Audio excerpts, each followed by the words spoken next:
ورونو د چا د دبابونو نه به نه یریږئ فتنې به راځي فتنو کې به ګوتې نه ووئ د دفاع علاج به کوئ او دا خبره چې که زه د دین خبره وکړم څوک به مې مړ کي څوک به مې جیل ته واچوي کیدای شي څوک به مې ووایي نو چې دا سوچ دي زما وروره قلارې د خپلې ابۍ خواته کښېنه او ذکرونه کوه دې دعوت ته به یې مه راوځه دا نر دعوت دی نر سړی غواړي زما نر نیکه بابا ابراهیم د دې دعوت دپاره اور ته وغورځېده زما نر نیکه محمد رسول الله د دې دعوت دپاره زهر پې وخوړلی شو چې اخر یې له د سر رګونه وشلول زما نر مشر عمر ابن الخطاب چې د هغې په کلمو کې ابولؤلؤ ظالم د زهرو نیزې ووالې دا زموږ د سلفو دا تاریخ دی که دا موږ ویو چې نن پلانې شیخ شهید کو پلانې شهید کو پلانې شهید کو الحمدلله دین نه دی ختم شوی دا پخوانی ریکارډ دی را روان دی سعید ابن جبیر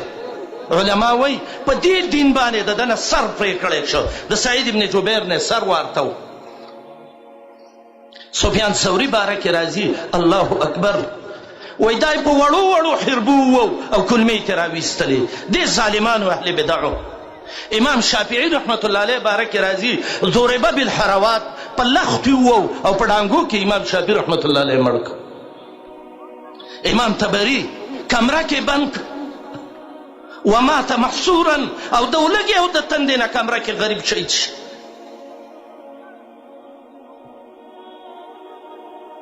قاضي عیاض چې مشهور عالم دی شفا والا د ده باره کې راځي چې دا اول یې راځوړند که او به د هغې نه بعد په تورو باندې ټوټې ټوټې کو دا یې مړ که خو دعوت یې نه دی پرېښی نعیم ابن حماد چې مشهور عالم دی د باره کې راځي خپه کې وله پړي واچل او ریخ که او ریخ که او به یو جورې کندې ته واچو او د پاسې په ګټو باندې ویشت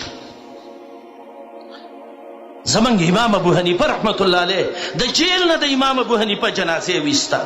زمونږ شیخ الاسلام امام ابن تیمیه رحمت الله تعالی علیه مسجون الامه چې د جیل نه د هغه جنازه ووته احمد ابن نصر خزاعي چې د هغه د جنازه ووته نوح ابن ابي مریم یې د وخ نه راوغورځو نن که زمونږ یو شیخ شهید کی زمونږ یو عالم شهید کی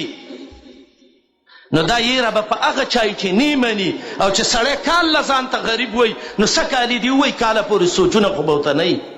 الحمدلله موږ ویو د سلفیت دعوت د سلفیت عقیده د کتاب او سنت خدمت دا به موږ کوو به که د خیره که زمونږ مال پکې ځي یو ځل نه زر کارته دې لاړ شي که زمونږ بچي مړه کېږي که زمونږ ښځې کونډې کېږي که زمونږ بچي یتیمانان کېږي او که زمونږ په غوښو باندې مرغان او چړې په هغې کې نوځي او په ګولو سورې سورې کېږي رب الکعبه مې دې قسمي چې موږ پې خوشحاله یو او دا خپل سعادت ګڼو اذا كانت الاجساد للموت خلقت فموت سبیل الله بالمرء اجمل مرګ به راځي تاوان به راځي جیلونه به راځي دا ټول دې راشي خیر دی خو په یا لیت بیني و بین الله عامرو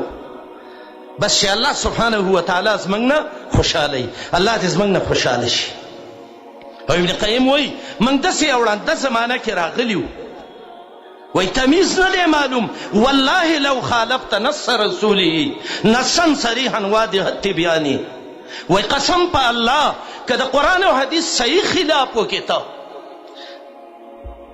او وتبعت قول شيوخهم او غيرهم وچ یې فلاني شیخ او بزرگ داسې ویلي دي نو كنت المحقق صاحب العرفاني خلک وایي یاره ښه محقق عالم دی داسې د علم سټې دی الله نور یې پیدا کړي حتی اذا خالفت آراء الرجال وایي چې د خلکو د ریاګانو خلاف وکړې د څه د وجې نه لسنت المبعوث بالقرآن د وجې د سنت د محمد رسول الله نه نو تا باندې به فتوی لګوي نادو علیک ببدعة و ضلالة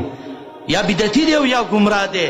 کافر دی که نه؟ قالو و پی تکفیره قولانی. او بیا وروسته وایي بل ینظرون الیک شزرا مثل ما